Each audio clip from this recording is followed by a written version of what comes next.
hurlent beaucoup. Je les trouve hyper faibles, moi, sur CNews et tout. Je te dis, je regarde beaucoup pour préparer mes chroniques. Oui. Je les trouve hyper faibles. Leur argumentation, elle est faible. Même culturellement, ils sont faibles, tu vois. Cite-moi un humoriste d'extrême droite. Même Gaspard Proust, il n'était pas à l'auteur. Il a fini par se barrer d'Europe 1. Il n'était pas assez facho. Enfin bon, tu vois. Il a essayé, mais c'est même pas dans sa nature. Gaspard, c'est un mec qui aime le fric, c'est tout. Évidemment. Donc... et puis voilà, et puis Chouine, quand il y a un point médian, ils font 1 heure d'émission quand il y a un point médian. Pour moi, c'est pas la virilité. C'est pas, excuse-moi, mais si on doit mener une croisade, je pars pas avec toi. Là. Tu viens de faire 1 heure sur un point médian dans un tract tu l'as vu, la de séquence l'UNEF. Je veux dire, je vais pas avec toi à la guerre, hein, tu vois. Je vais plutôt avec une meuf, tu vois, qui a une endométriose ou un truc qui a l'habitude de souffrir, tu vois. Ça, je vais faire plus confiance à cette personne. Elle a l'habitude du combat, de la souffrance, elle se prend des remarques par son patron. C'est vrai qu'il y a un côté un peu pathétique. C'est plus elle qui va me sauver, oui, qui bien va sûr. me servir. La séquence qui tourne beaucoup là ces derniers jours, c'est une des porte-paroles de Laure Lavalette là sur du RN. Tu as vu cette séquence? Je veux bien qu'on s'acharne sur LFI et vraiment, évidemment. On s'acharne pas, on dit les choses. Mais on devrait, si on le fait pas, on devrait parce que ces gens-là n'aiment pas la France, ils n'aiment pas nos institutions. Gauthier Leroy, ils n'aiment pas Noël, ils n'aiment pas les sapins de Noël, ils n'aiment pas les barbecues, ils n'aiment pas Miss France, ils n'aiment pas le Tour de France, ils n'aiment pas Sardou. Enfin, ils n'aiment pas ce que nous sommes. Donc ils n'aiment pas les fêtes du cochon, c'est vrai. Mais non, triste vie quand même. Tant qu'il y a et d'ailleurs, vous savez quoi, je les trouve tristes, moi. C'est très intéressant ce que vous dites, Gauthier. Moi, je trouve le militant d'extrême gauche, je le trouve généralement très triste, c'est sûr. Surtout, parfois, ils ont pas d'humour. Ah non, mais ils sont pas drôles du tout. Ils ont pas d'humour. Je suis bien d'accord. Ils sont pas ouverts d'esprit. Je suis d'accord. Ils sont méchants, pardon. Ils sont terriblement méchants. Ils sont extrêmement méchants. Ils sont terriblement méchants. Ils sont délirants, en fait. Ils sont malades. En fait, on dirait que c'est un cliché qu'on aurait écrit, tu vois. C'est Groland, en fait. Ouais, c'est Groland, ouais. Ouais. En plus, c'est complètement con, hein. Je me permets, parce que tu es en train de réfléchir. Mais... Parce que tu peux très bien aimer Sardou et aimer, j'en sais rien, Eus l'enfoiré, je sais pas, enfin, tu peux... Et ils polarisent. Ils disent la France, c'est ça et c'est pas autre chose. En fait, tu peux très bien. D'ailleurs, il y a plein de gens qui aiment... Mais moi, je pense qu'ils ont perdu... Ils ont perdu la bataille de l'opinion publique. Les fachos. Ok. Ah, ok. Ils perdent, en fait. Ils perdent, c'est pour ça qu'ils... Alors, paradoxalement, c'est mon analyse. Oui, je l'apprends, t'es là pour ça. Ouais. Non, on a reçu Vincent Tiberi, qui est un sociologue qui a étudié la question, justement, qui a fait un livre qui s'appelle La droitisation française, mythe et réalité, et qui constate que si tu prends sur des larges échelles, la France se droitise pas du tout. Il y a plein de choses qui ont évolué. Le droit des homosexuels, par exemple, aujourd'hui, est-ce que le RN reviendra sur le mariage pour tous ? C'est pas sûr du tout. Alors que tu aurais dit ça juste avant François Hollande, tu avais l'impression que vraiment c'était la moitié de la France était homophobe.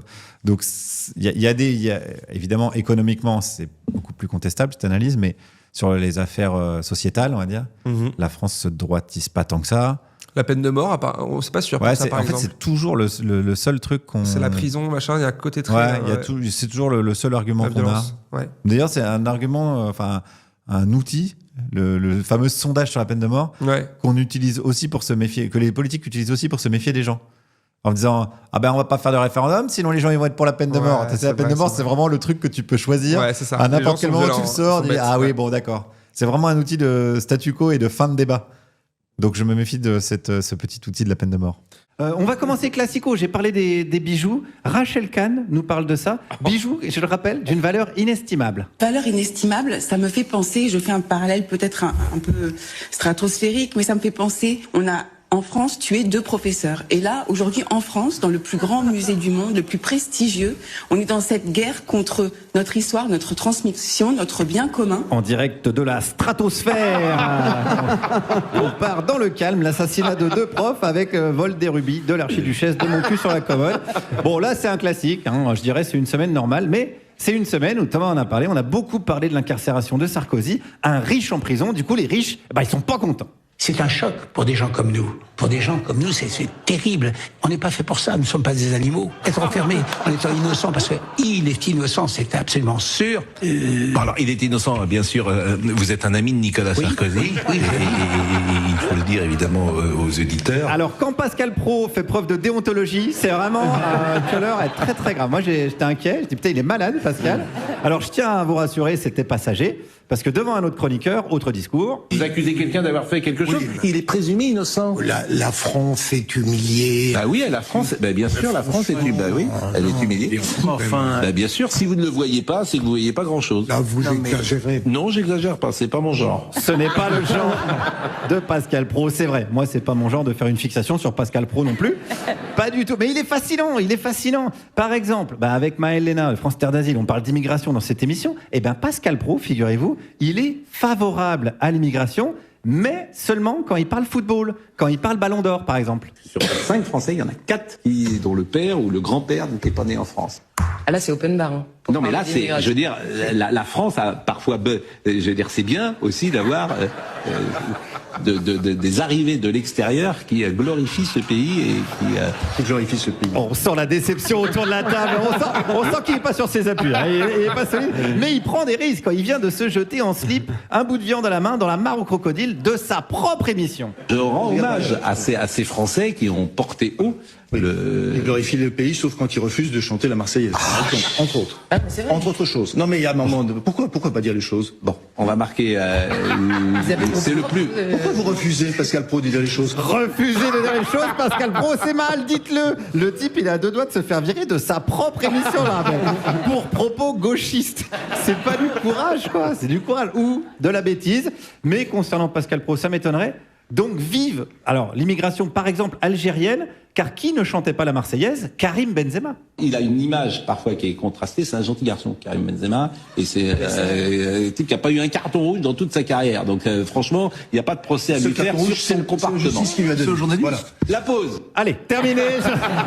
Il en a plein le cul. Mettez Pascal Praud en pause, mettez le monde en pause, on a besoin de souffler un peu. Bonne psychothérapie mondiale à toutes et à tous.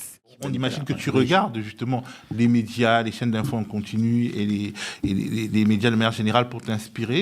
Est-ce qu'ils te font rire et qui te fait le plus rire parmi les journalistes, éditorialistes que tu regardes?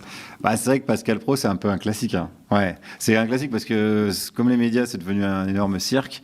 Et là, on a vraiment le clown en chef.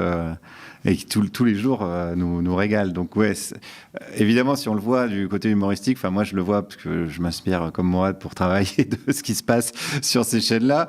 Bon, ça fait notre miel, voilà.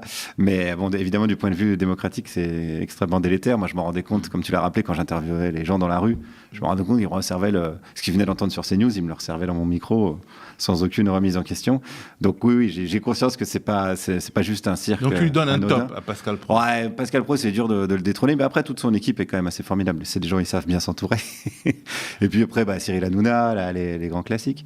Berkoff, là, sur Sud Radio, que j'ai découvert, parce que j'ai fait une chronique sur Valeur montante, jeune espoir. Il a un peu de bouteille. Il invite que les climato-sceptiques, donc c'est assez fascinant de voir ce manège tourner tout seul. Il y a une expression justement, à l'époque des Guignols de l'info, tout était construit autour de PPD, en fait, qui finalement était peint sans rire, etc. Si on devrait refaire les Guignols de l'info aujourd'hui avec la figure de Pascal Praud ou de Berkoff, ce serait peut-être plus déjanté, c'est-à-dire peut-être quelque chose sur l'évolution. Peut-être que le métier n'a pas beaucoup évolué, mais quelque part, on a l'impression que le cirque a pris plus d'ampleur que l'info. Oui, parce qu'il y a plus de caisses de résonance. Il y a les réseaux sociaux qui amplifient pas mal les séquences. Moi, je ne vais pas forcément revenir sur la polémique dont j'ai été victime, mais c'est beaucoup les réseaux sociaux qui ont amplifié ça. À la base, c'est sur le plateau de Pascal Praud, puis après, c'est retweeté, repartagé, etc. etc. Donc il y a sans doute la nature et la forme à changer. Mais après, moi, de mon souvenir, ça a toujours été plus ou moins comme ça. Hein. Les médias appartiennent de toute façon. Les médias appartenant en majorité à des gens de pouvoir et d'argent, voilà. Il n'y a pas ce risque aujourd'hui, ça va tellement loin, des Golnadel, des pros, pour pas les citer, des Morandini et compagnie. Alors, ça va tellement loin dans l'outrance et le délire, le mensonge. Elisabeth Lévy est une incarnation parfaite aussi de ce truc-là. Il n'y a pas un risque que vous galériez pour aller encore plus loin, pour chercher le truc encore plus drôle qu'eux-mêmes? Si, c'est le même risque d'ailleurs. C'est la même difficulté qu'ont les humoristes américains avec Trump. C'est-à-dire que Trump est déjà tellement un personnage caricatural, c'est méga difficile de faire une caricature d'une caricature. Et puis comme il raconte n'importe quoi, il n'y a pas tellement de semblant de lien logique. Bah, de toute façon, il balance ce qui lui passe par la tête, donc c'est compliqué après de passer derrière en tournant ça en dérision, parce que c'est déjà de la dérision. Donc il y a une vraie, il y a un vrai enjeu à ce niveau-là, ouais. Ça, et puis le fait, aujourd'hui que, par exemple, tu es incapable de citer un ministre du gouvernement Macron, parce que plus personne ne veut être dans le gouvernement. Donc, nous qui aimions bien avant les figures pour pouvoir s'appuyer dessus, pour faire des blagues, là, on en a plus.